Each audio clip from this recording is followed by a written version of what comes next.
Okay, so to start off this look, you're going to need a prosthetic. When I recorded this, I took way too long to explain the entire process of how I made this prosthetic, so if you are interested in knowing how I made it, then I will include that down in the description box below. Now I'm just using the prosthetic with an eyeliner to outline the general area where I want the makeup and the prosthetic to go. Then I'm just going to take a glue stick and glue down my eyebrows and smooth out the glue with some water. Now I'm going to be taking a black eyeshadow base and I'm just going to be applying this to the areas around my eyes as well as to the half of my mouth that is going to be underneath the pumpkin prosthetic. If you plan to recreate this at home, do not apply as much eyeshadow base as I did because it was just far too much and I looked a bit like... But once the makeup was in place, I went ahead and set it using a matte black eyeshadow.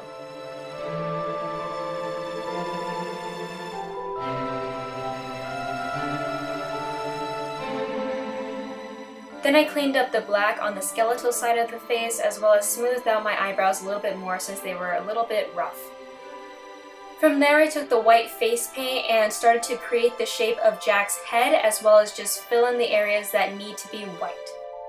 White face paint is really difficult to get opaque, so I'm going to be applying multiple layers as we go along. Now I'm going to be taking the black face paint and I'm going to start to create the shape of Jack's eye that I want to have.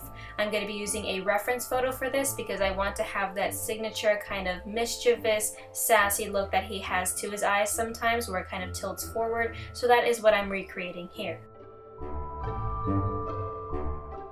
Then some layers. Then I'm going to be taking Pros-Aide on a Q-tip and applying this to the areas of my face where the mask will meet my skin. I also do this on the actual mask itself after I apply some Vaseline to my hairline. Then once the Pros-Aide has become clear, I go ahead and stick the mask onto my face and then fill in any bare areas with either black or white. I then go ahead and tightline my upper and lower waterlines, which should have been done before I stuck a mask onto my face.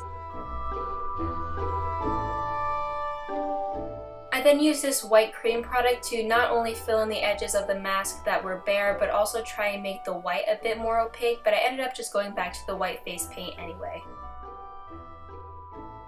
Now I'm going to start to fill in the negative areas of my face using the black face paint.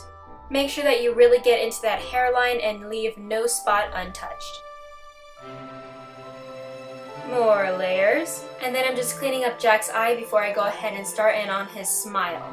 For this, I'm just pulling out a slightly curved line to where just before the hairline starts, and then I'm going to draw some vertical lines across that smile.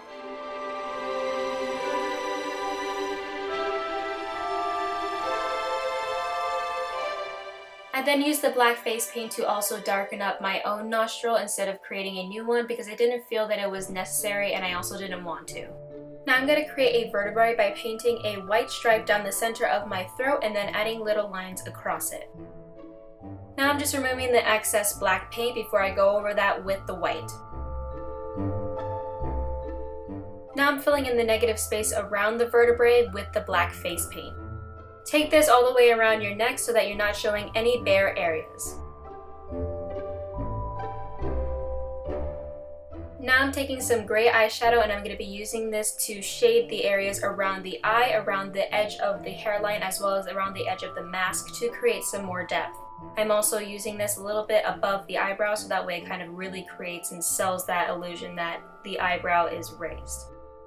I'm also taking a little bit of black to blend in the pumpkin mouth to Jack's mouth, as well as add additional depth to the areas that I applied gray earlier.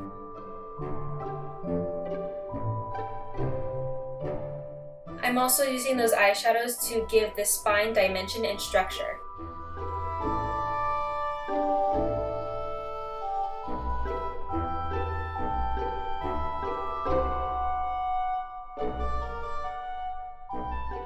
Then just add any touch-ups you feel are necessary, and you're done.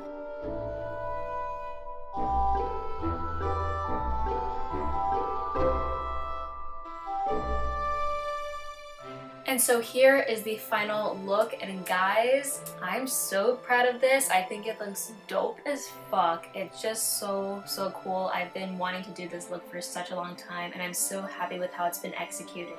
I hope that you have enjoyed this video. If you did, then please do give it a thumbs up. And if you want to see some more videos from me, then please do hit subscribe. Thank you again so much for watching, and until next time.